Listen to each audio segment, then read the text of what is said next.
So, executive compensation, allowances, and incentives in the public agency are critical components of advanced human resource management as they directly influence leadership effectiveness, accountability, and public trust. No? Unlike the private sector, compensation in government is governed by laws, standardized salary structure, and principles of equity and transparency. And these systems are designed not only to attract and retain competent executives, but also to ensure that public funds are used responsibly and in alignment with the mandate to serve the public interest. In public agencies, executive compensation goes beyond basic salaries and includes authorized allowances and performance-based incentives that recognize responsibility, complexity of work, and achievement of organizational goals. When properly designed and implemented, this compensation mechanism motivates ethical leadership, enhance organizational performance, and promote good governance. Now, this topic provides a framework for understanding how compensation and incentives can balance fairness, motivation, and accountability, setting the stage for a deeper discussion on policies, challenges, and best practices in public sector executive compensations. To give us more details about the topic, let us all welcome our presenter. Go ahead. Thank you, sir. Good morning, sir, and classmates. I'm Jobber Flores, and I will report on the executive compensation, allowances, and incentives in public agencies. I will also tackle on the employee benefits, perks, and the government mandated programs just for my second topic.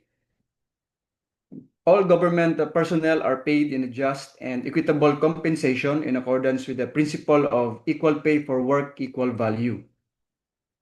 Differences in their pay are based upon substantive differences in duties, responsibilities, accountabilities, and qualification requirements of the positions. According to the Department of Budget and Management, under the total compensation framework, the total payment to an employee for services rendered shall be composed of the following: basic salaries, including step increments, standard allowances and benefits, specific purpose allowances and benefits, and incentives.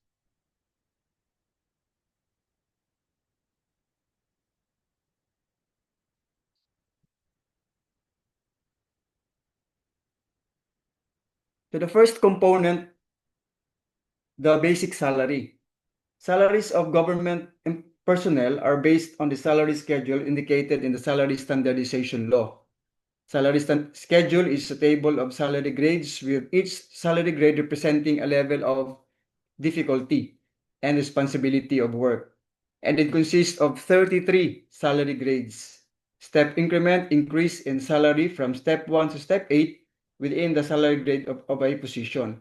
So in comparison with the civilian public sector and in the MUP or the military uniform personnel, so it is termed a long pay. Now, in MUP, every 5 years until 25 years, there's what we call the long pay, or in the civilian public sector, they call it the steps.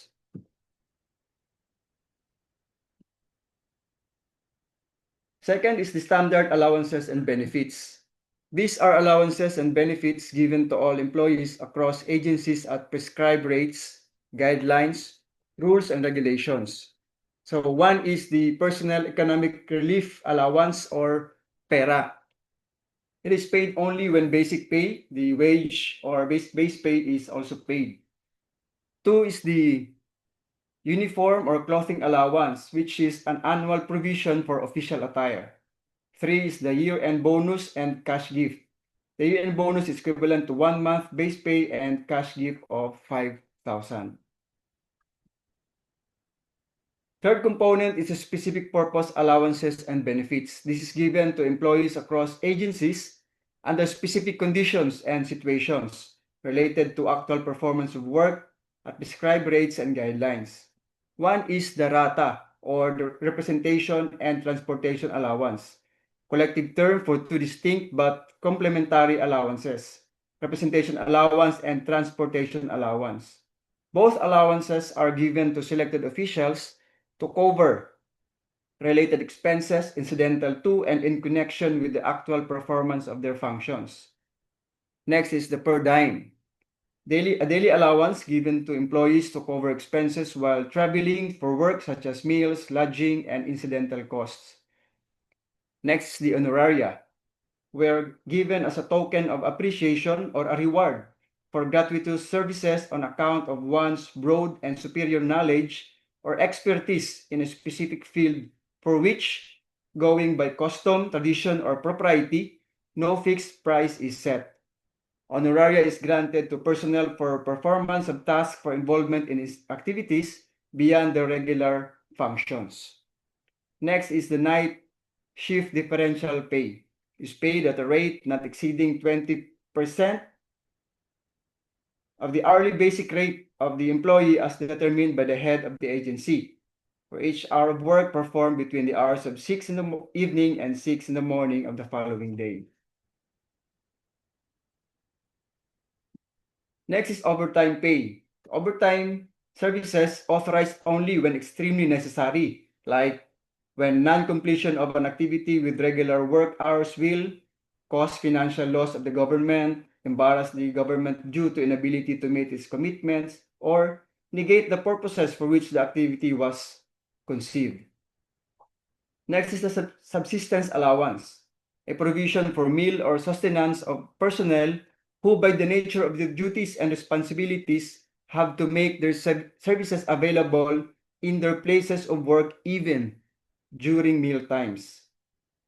Next is the hazard duty pay, compensation premium for those actually assigned to and performing their duties in strife-torn or embattled areas as certified by the Secretary of National Defense. Next is the Special Counsel Allowance. It is authorized under the general provisions in the Annual General Appropriations Act, or GAA, to be granted to government lawyers assigned in the legal staff of agencies for its appearance or attendance to court hearings. The fourth component is the incentives. The purpose of this is to reward an employee's loyalty to government service and contributions to an agency's continuing viable existence, and also as reward for exceeding agency performance, and to motivate employee productivity. One type of incentive is the loyalty incentive. This is granted to personnel in the national and local governments who rendered 10 years of continuous and satisfactory service. Next is the anniversary bonus, a financial incentive granted to employees on the occasion of their agency's milestone years. For example, the 15th year and every 5 years thereafter. Next is the mid-year bonus, which is equivalent to 1 month basic pay, shall be given to entitled personnel. Another type is the Productivity Enhancement Incentive, or the PEI, an amount of 5,000, which shall be given not earlier than December 15 of the current year.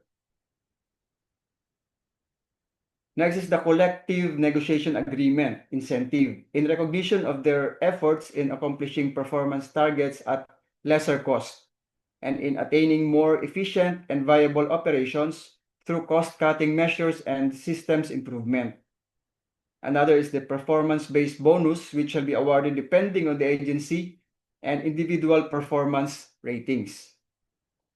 Next is the program on awards and incentives for service excellence, or PRAISE, a Civil Service Commission mandated program that institutionalizes awards and incentives for government employees.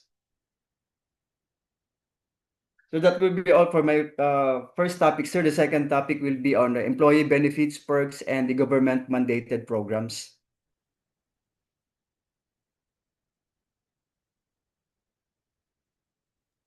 Yes, okay, go ahead. Thank you, sir.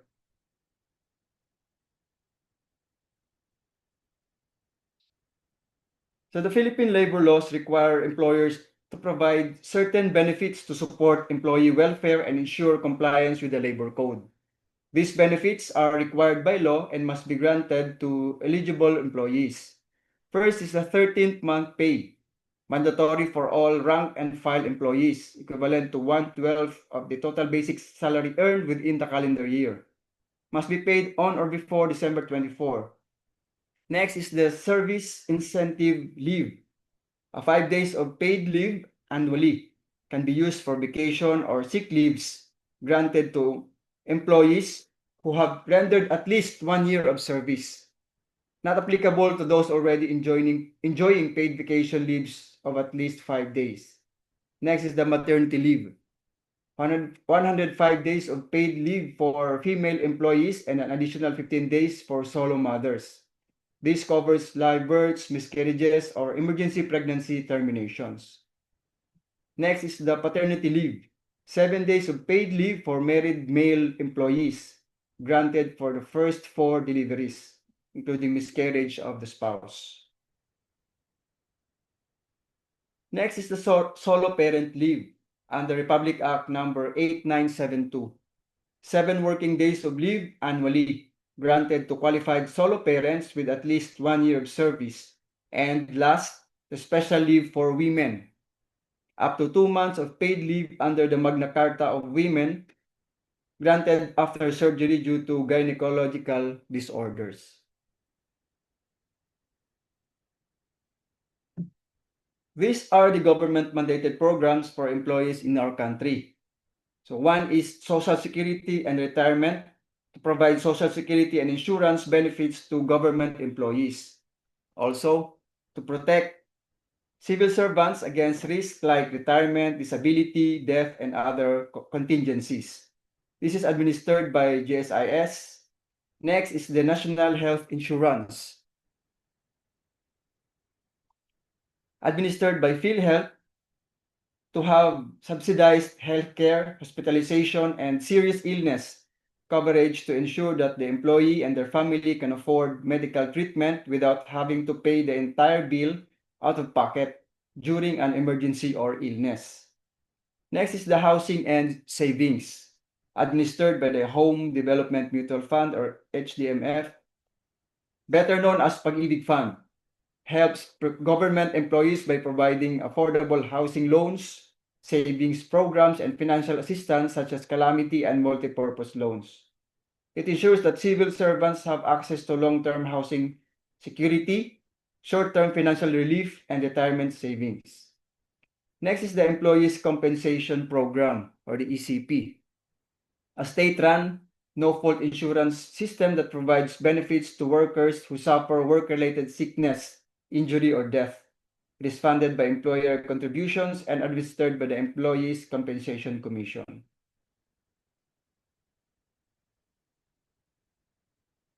These are some of the perks being enjoyed by the employees.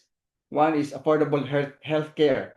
Aside from PhilHealth, they are also given subsidized medical services to other hospitals. Also, mobility across departments, an easier transfer between agencies compared to the private sector.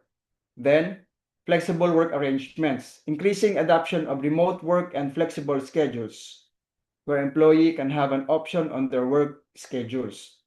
Last is the work-life balance programs, where employees undergone wellness initiatives, training, and professional development opportunities to promote employee well-being, reduce stress, and improve productivity by allowing flexible work arrangements, healthier workloads, and supportive policies. It ensures that government employees can fulfill their duties while maintaining personal and family life. That will be all for my report, sir. Thank you and good morning, sir. Thank you so much and congratulations. Okay.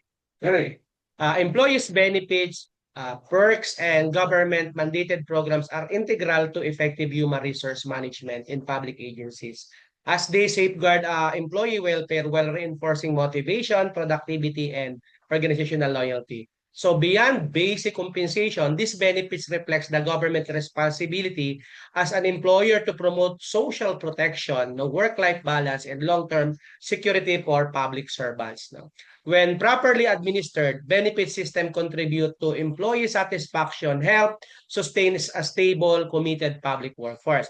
A common example in government service is the provision of mandated benefits such as GSIS membership, PhilHealth cooperates, pag-ibig contributions, and leave privileges alongside agency-specific perks like health maintenance programs, wellness activities, and training grants. For instance, an LGU that offers regular medical checkups, no, mental health support, and educational assistance for employees, professional development can improve morale and reduce absenteeism. And these benefits signal institutional care and encourage employees to remain in public service despite private sector competition. Best practices include ensuring full compliance with government-mandated benefit laws and timely remittance of contributions to protect employees' rights. No, public agencies should regularly review and enhance benefits packages to address changing workforce needs such as mental health, flexible work arrangement, and family-friendly policies. Transparency is in benefit administration and clear communication help our employees understand and appreciate their entitlements. No? Integrating benefits with employee wellness and development programs further strengthen engagement. Strong oversight and audit mechanism ensure sustainability, fairness, and integrity in the delivery of employee benefits and perks across public institutions. Okay, thank you so much, Presenter.